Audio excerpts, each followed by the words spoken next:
To wrap up the weekend will be another London fixture at Crystal Palace. Arsenal visiting Crystal Palace there. Of course, very, very interesting game usually when these two teams meet. But of course, Arsenal won there last season. Arsenal won their opening game last weekend. And of course, Crystal Palace as well were able to see off Sheffield United in that game. A narrow win, 1-0 in that particular fixture. Crystal Palace is a team that is also trying to find their feet. Last season was difficult. They chased away the manager, Patrick Vieira, and brought back their big boss, Roy Hodgson. So he's back in the driving seat, and of course, we saw a few changes on fortunes at the end of the season when he came in.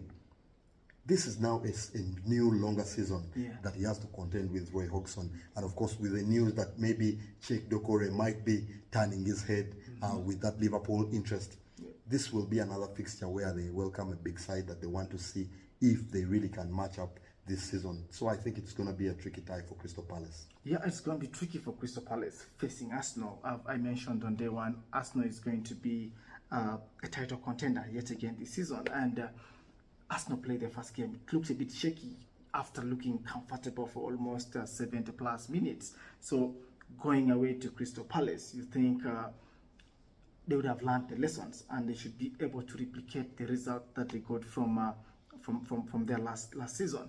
But you've mentioned Doucouré, Tony, leaving. I thought their biggest the big news for Crystal Palace, Tony, is Michael Olise signing that contract. We know Chelsea had triggered his release clause, but he has now decided to sign a 4-year contract. It's very big for Crystal Palace. That's big for Crystal Palace. So they have to try and manage the Doucouré situation. I think if he stays, then Palace should comfortably be able to see up the season above the drop zone.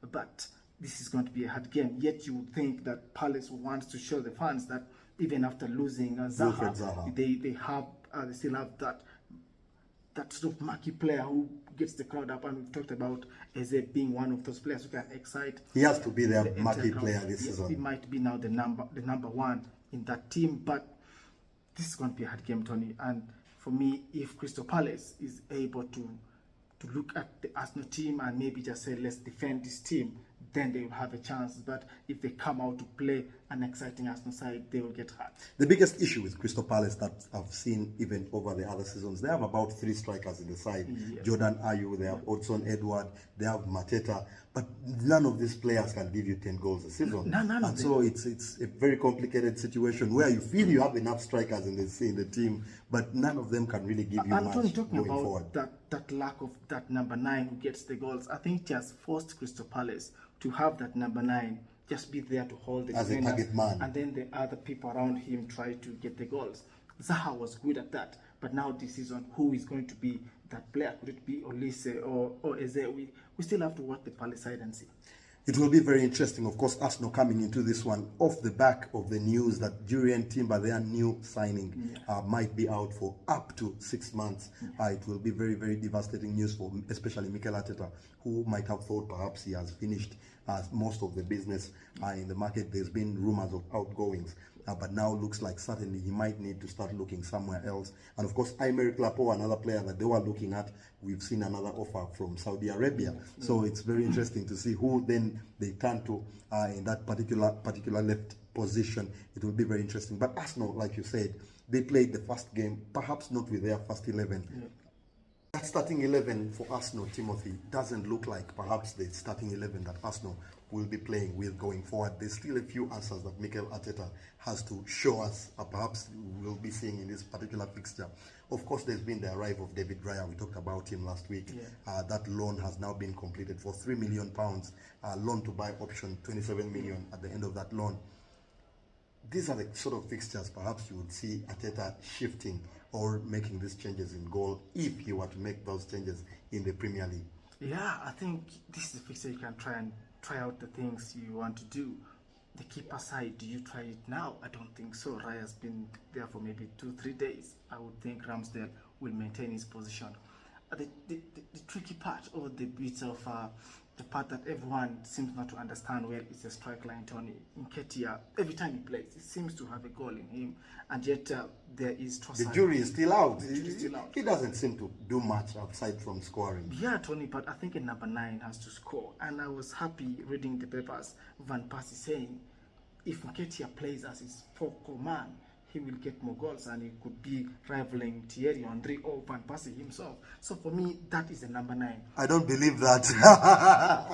Yeah, so Jesus, Havertz, I don't think those guys will get the goals that Nketiah can get. So maybe the way Arteta plays, Tony, is that he wants a player who is involved all the time.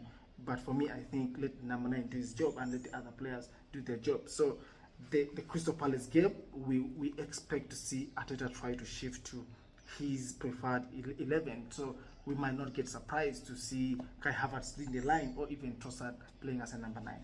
It will be very interesting to see who he picks going forward. One of the biggest conundrums, or one of the biggest things that we saw last weekend, of course, was Partey starting at right back and the dropping of Gabriel Magalhaes, who had gone almost 75 games in the Arsenal shirt and dropped.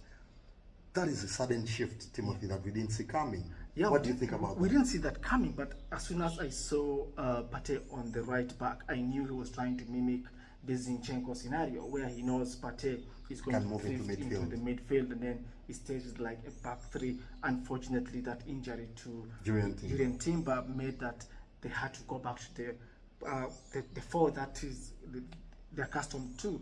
But again, I think without Zinchenko, we might start seeing Partey in that role. We've seen Stones at Man City has done it well, and you see he's learning from his master. So Arteta might keep trying that out until it clicks. It will be very, very interesting to see how Arsenal goes or starts in that fixture against Crystal Palace, a big London derby, of course. Very, very interesting at the South Coast. We'll be thinking perhaps that Arsenal have the edge in this particular one. I've gone for 3-1. Arsenal win in this particular one, but Monday night football is definitely very, very tricky in this land. Yeah, it's always a tricky game, windy, but I think Arsenal has enough. I've given Crystal Palace a goal, and surprisingly, 3-1. Very, very interesting. Of course, share with us what you think back at home in that fixture.